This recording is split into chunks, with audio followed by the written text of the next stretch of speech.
மீனாவை பார்க்க அவங்க அம்மா ஓடி வராங்க. பார்த்துட்டு மனசு கஷ்டப்படுறாங்க. எல்லாம் வந்து இவனால தான் கூடாத சகவாசம் வச்சுட்டு தான் இந்த மாதிரி வந்து கஷ்டப்படுத்துறான் வீட்டில் உள்ளவங்களாம். இப்படி பண்ணிட்டானே அப்படின்னு சொல்லிட்டு மனசு கஷ்டப்படுறாங்க.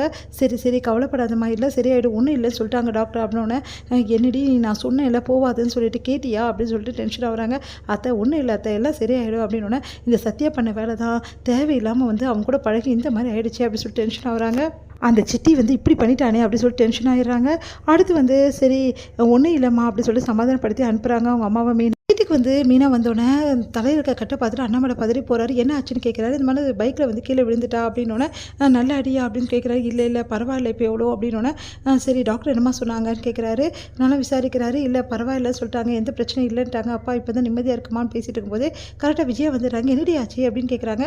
என்னடி ரொம்ப அடிபட்டுச்சா அப்படின்னோடனே என்ன இவங்க இப்படி பதறாங்க, ஒன்றும் புரியலையே, இப்படிலாம் இவங்க பேச மாட்டாங்களேன்னு சொல்லிட்டு எல்லோரும் யோசிக்கிறாங்க. சரி பரவாயில்ல மாமா நானே சமைச்சிடறேன்னு சொல்லிட்டு மீனா வந்து சமைக்க போகிறாங்க. விஜயா வந்து பரவாயில்ல நானே சமைக்கிறேன், அவளை ரெஸ்ட் எடுக்க சொல்லுங்கள் அப்படின்னு சொல்லிட்டு போகிறாங்க.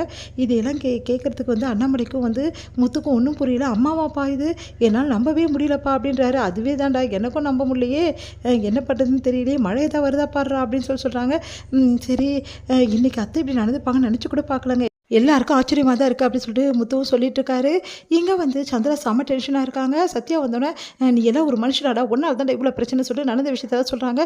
என்னம்மா சொல்கிற, சிட்டி அப்படி பண்ணா, சிட்டி தாண்டா அப்படி பண்ணா, அக்காவை பிடிச்சி தள்ளி விட்டு அவளுக்கு எப்படி அடிபட்டுடுச்சு தெரியுமா, எல்லாம் ஒன்றால் தாண்டா, உனக்காக தானே அவள் பேச போனா, நல்ல கால மாப்பிள்ளை வந்தார், இல்லைன்னா என்ன ஆகுறது, இந்நேரம் அக்காவுக்கு என்ன ஆயிருக்குன்னு தெரியாது, அவன் அந்த மாதிரி பண்ணியிருக்கான் அப்படின்னோடனே சிட்டி இப்படி பண்ணுவான்னு நினச்சி கூட பார்க்கலாமா, ஆனால் அக்கா ஏன் அங்கே போனா, எல்லாம் உனக்காக தாண்டா, நீ கஷ்டப்படுறத அவளால் பார்க்க முடியல, நீ குட்டிச்சோராயிடு என்னடா பண்ணுறது அப்படின்னோடனே சரி அந்த சிட்டி இப்படி பண்ணுவான்னு எதிர்பார்க்கல, எதுக்காக அந்த சிட்டி இப்படி பண்ணா டென்ஷன் ஆகி அங்கேருந்து கிளம்புறாரு சத்யா.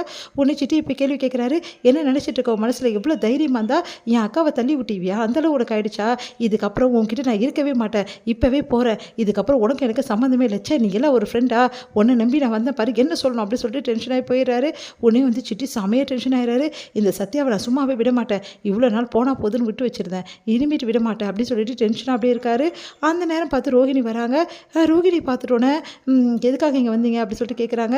என்னாச்சு கையில், சின்ன அடிபட்டுடுச்சு, என்ன விஷயம் அப்படின்னு, காசு எதாவது வேணுமா அதுக்கு தான் வந்திருக்கீங்களா அப்படின்னோடனே இல்லை அந்த ஆள் எனக்கு ரொம்ப பிரச்சனை கொடுக்குறேன். எந்த ஆள், நான் ஆல்ரெடி ஒரு ஆள் நீங்கள் வந்து ஜெயிலுக்கு அமிச்சிங்களா அந்த ஆள் தான் அப்படின்னு மறுபடியும் வந்துட்டான், மறுபடியும் வந்து பிரச்சனை கொடுத்துட்ருக்கான், அவனுக்கு ஏதாவது ஒன்று பண்ணி தரணும், சரி அவன் விஷயத்தை நான் பார்த்துக்கணுன்னா நீங்கள் எனக்காக ஒன்று செய்யணும் அப்படின்னோடனே என்ன செய்யணும் அப்படின்றாங்க.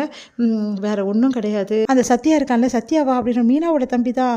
ஓ அப்படியா, அந்த சத்யாவும் நானும் சேர்ந்து உங்கள் மாமியாரை பணம் 1 லட்சம் காணா போச்சுல உங்கள் வீட்டில், ஆமாம் அது கூட திருப்பி கிடச்சிச்சு, அதையும் நாங்கள் தான் திருப்பி கொடுத்தேன், அந்த பணத்தை நாங்கள் தான் எடுத்தோம், அவங்கள வழியில் மடக்கி அவங்கக்கிட்டேருந்து அடிச்சிட்டோம், அந்த பணத்தை வந்து எடுத்த சிசிடிவி ஃபுட்டேஜ் வந்து முத்துவோட மொபைலில் இருக்குது, இந்த விஷயம் எல்லாமே முத்துக்கு நல்லாவே தெரியும், அந்த சிசிடிவி ஃபுட்டேஜை வெளியிடணும், நீங்கள் அது வெளியிட்டிங்கன்னா வந்து உங்களுக்கு நான் இந்த பிரச்சனையை வந்து முடிச்சு கொடுத்துட்றேன் அப்படின்னோடனே, அது எப்படி இவ்வளோ நாள் கழிச்சு இப்போ வந்து பண்ண முடியும் அப்படின்னோடனே, இதில் என்ன இருக்குது, சிசிடிவி ஃபுட்டேஜ் அதில் தானே இருக்குது, நீங்கள் வெளியிட்ருங்க, சரி சரி இதை நான் பண்ணால் வந்து பெரிய பிரச்சனை ஆகாதா, அதெல்லாம் ஆகாது, அதெல்லாம் நான் பார்த்துக்கிறேன், இதை நீங்கள் பண்ணிட்டீங்கன்னா போதும், நான் வந்து உங்களுக்கு அந்த வேலையை முடிச்சு கொடுத்துட்றேங்க, எனக்கிட்ட 10 பைசா நீங்கள் கொடுக்க வேணாம் எனக்கு அப்படின்னோடனே அப்படியே யோசிக்கிறாங்க. என்ன பண்ணிவிடுவீங்களா, சரி நான் ட்ரை பண்ணுறேன், ட்ரை பண்ணிங்கன்னா அப்புறம் அந்த ஆள் வந்து மிரட்டிட்டு இருக்க வேண்டியதாக அவங்கள அப்படின்னோடனே சரி சரி நான் பண்ணித்தரேன் அப்படின்னு சொல்லிட்டு ரோஹிணி யோசிக்கிறாங்க.